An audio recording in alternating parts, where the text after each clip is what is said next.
In today's video, one thing that I'm going to be sharing with you guys is how to actually draw trend lines. Because one thing that I'm going to do about today's video is that I'm going to keep it a bit short, because I do have a detailed step-by-step program whereby I teach you on how to exactly plot out these trend lines and how to actually be able to anticipate future moves plotting out these trend lines.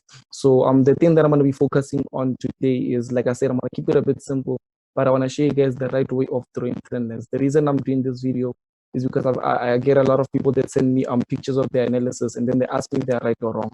But to be exact with them being right or wrong, the only thing that I notice about them being wrong is that the first thing, drawing trend lines, and you can't really get the analysis or get the prediction, anything like that, right, if you're drawing trend lines wrong. Yes, let's say you get the prediction that it's going to go down in the long term, but where is it that you're going to place your stop loss? Where is it that you're going to place your targets and all these things? You get that.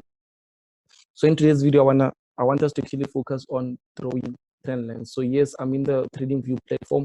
It's a free account. You can get it anytime. It's a free account. I had a paid account, but I noticed that I don't really need that if, let's say, I'm not backtesting or anything like that.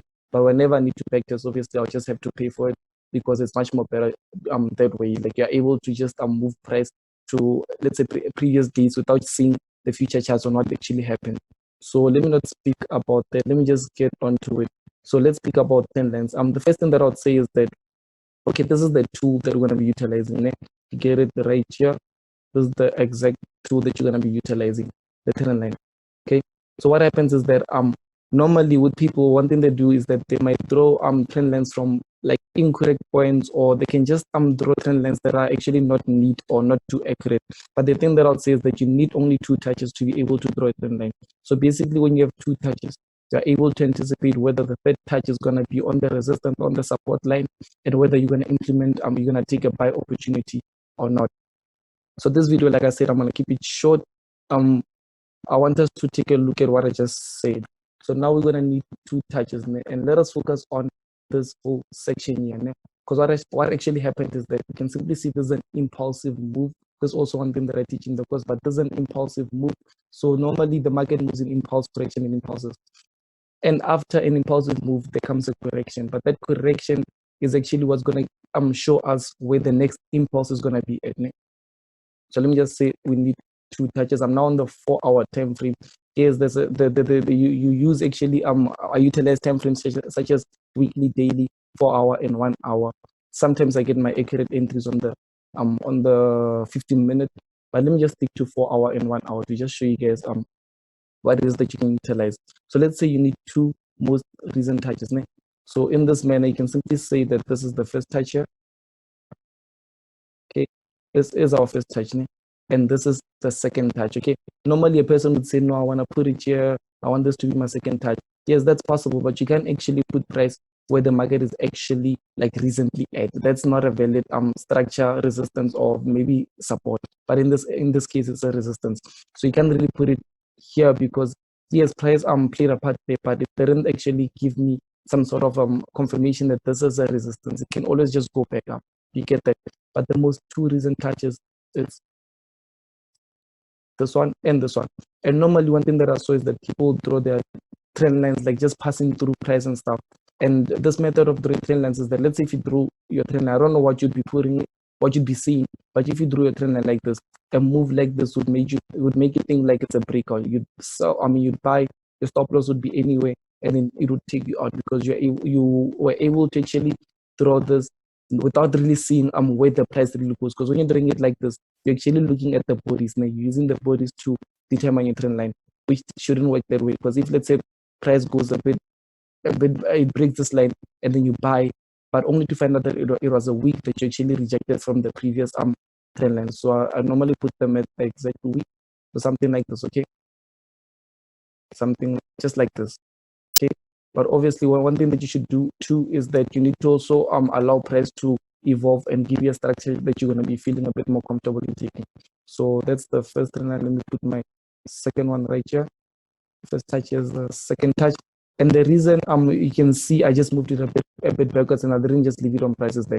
I noticed that price gave me a third touch. I used the first touch, second touch, at the third touch. That's why I'm looking to execute trades. And I noticed that I'm now at the third touch. Yes, it doesn't have to get there perfectly and give me a perfect sell. But as long as I know it's at the third touch, there's a chance of it reversing and going all the way down. But okay, before I go into 1 hour, one thing that I saw too with this is that if you take a simple look at the structure, this is an impulsive move. This will drop to the downside is an impulsive move. Now this structure started forming a correction, and this correction is giving me a descending type pattern, which means that it has to eventually break to the upside. Now that's what a descending type pattern actually means. It has to eventually break to the upside. So I know for sure that, okay, no, if only I can get a third touch here on the support area, I'll be able to move with price before it breaks up. You get that? So already with the 4 hour time frame, I'm able to anticipate that price should drop, at least give me a third touch here on the support. Then I'll start looking for buy opportunities. Then I'll go all the way upward with my first target being here 90% rule and then going all the way up. Okay, that's the first thing that I was able to spot just by looking at price action. So now I'm just going to go to the 1 hour and see where it is that I can take advantage of. Okay, let us go to the 1 hour. Okay, so with the 1 hour, it's very much simple. You can simply see that, let's say if we do the same method, take the most two recent touches. So in this manner, this is the first one here and the second one right here. Can you see the second one right here? So this is the first touch. I mean, make it a bit cleaner. There we go. And the second one right here.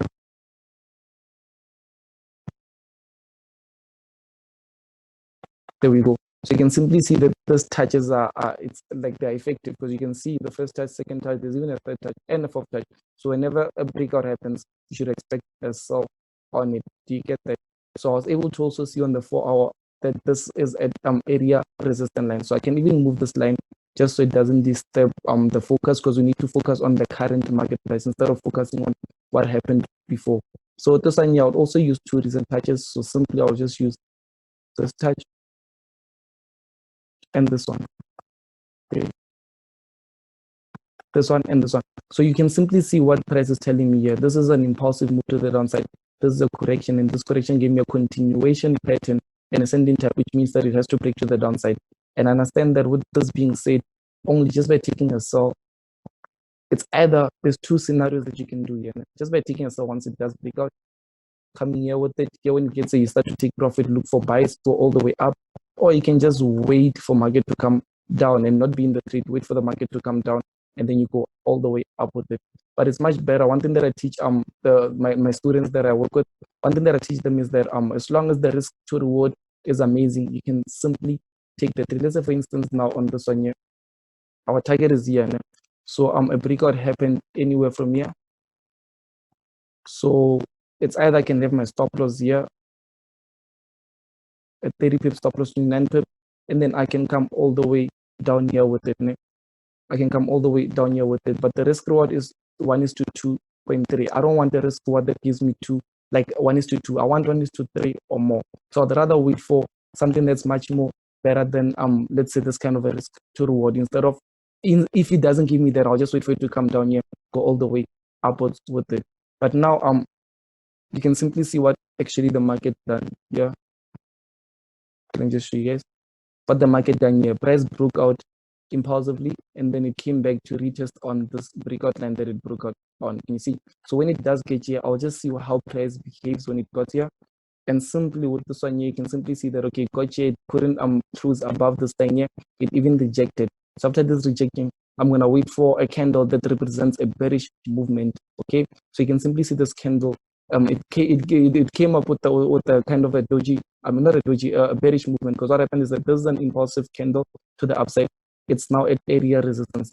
So this candle came and it presented some undecided candle confirmation, meaning that price got to resistance. Now they're undecided. So meaning that the next candlestick, if it happens to be a bearish, I'm fully in the trade because it gave me an evening star at a resistance, which makes it a bit more powerful.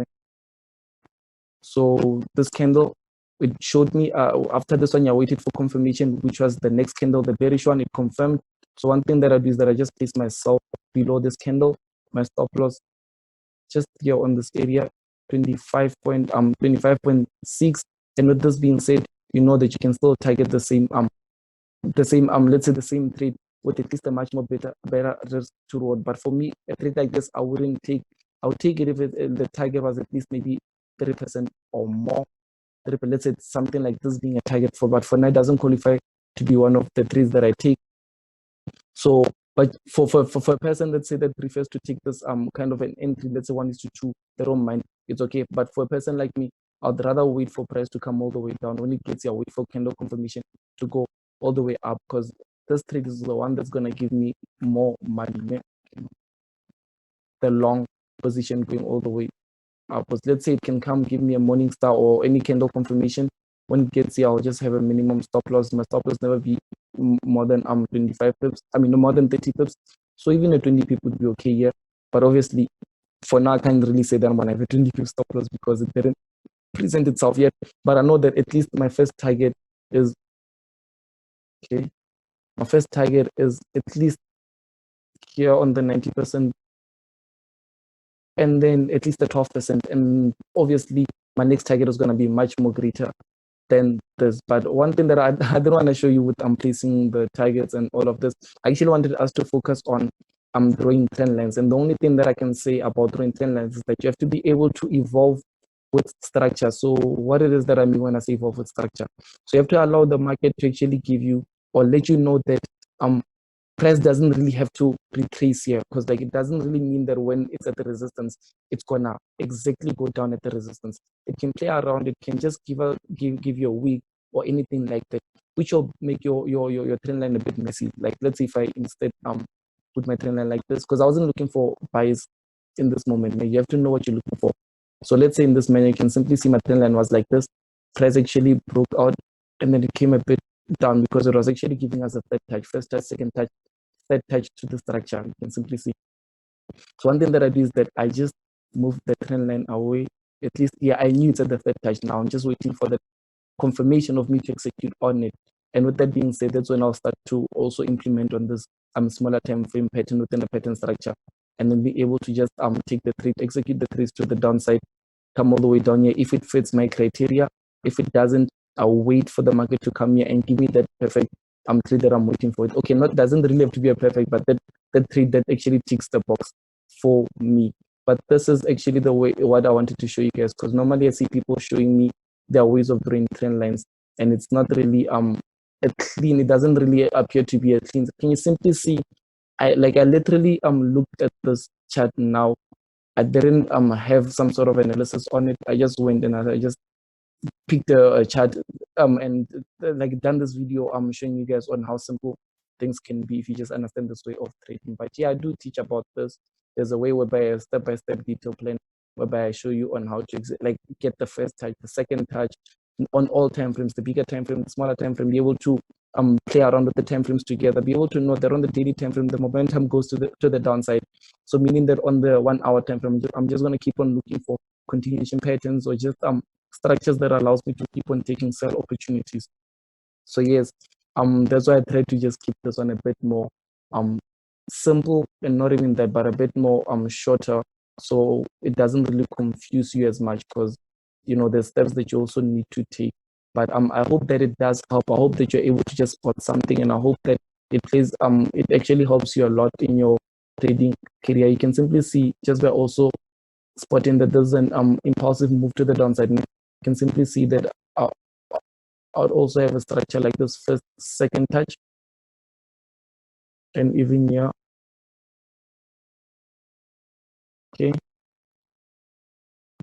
I would also have structure like this. All prices still playing out. Ne? I would also have price that's playing out like this. Ne? And then with this being said, the target is actually at the 90% rule, which I always speak about in these videos, but also I teach about it and go a bit more into detail. So with this being said, you can simply see that a breakout happens here. I place my sell entry, and then my stop loss will just be above here, at least giving me 23 pips. You can simply see it's a 22.9 pip, 23 pip, and my target being at the 90%, which is here. You can see my target being at the 90%, and you can simply see with just this trade we were able to lock at least 4.5%. So this being that even if I take 4 losing trades, just this one trade is gonna put me in profit. So imagine like you don't really like, we don't even lose 4 trades or those much trades in a row. So this is actually effective. See, after what happened, it hit the target nicely with the week, and then it shot all the way back up. So what happened is the price really wanted to hit the 90% target before it continues to let's say before it retraces or anything like that. But I hope that this did help you, and I was able to, let's say, anticipate this move because of the impulsive move, and also the correction that also gave what I said, the momentum. The daily momentum is dropping and stuff. On the 1 hour time frame, you're gonna get a lot of these patterns that show you a setup to the downside. Okay, a setup to the downside. Like even here, the way that I'd manage this trade, I would actually have, let's say if I want to lock it for maximum profits, for maximum profit, I would actually manage it and have a line here and a line here. So basically what this does is that I'm saying that I don't have a target. Let's say I wouldn't have a target yet. I'm saying that this is it can go down as much as possible, but this is my management line. If it breaks out of this line, I'm gonna take my profits. Do you get that? Which can still be a good thing, because when it does go down, you make way more money than you expected. But when it goes up, you still go out with much more profit. Do you get that? So with this being said, I hope that this video did help you guys.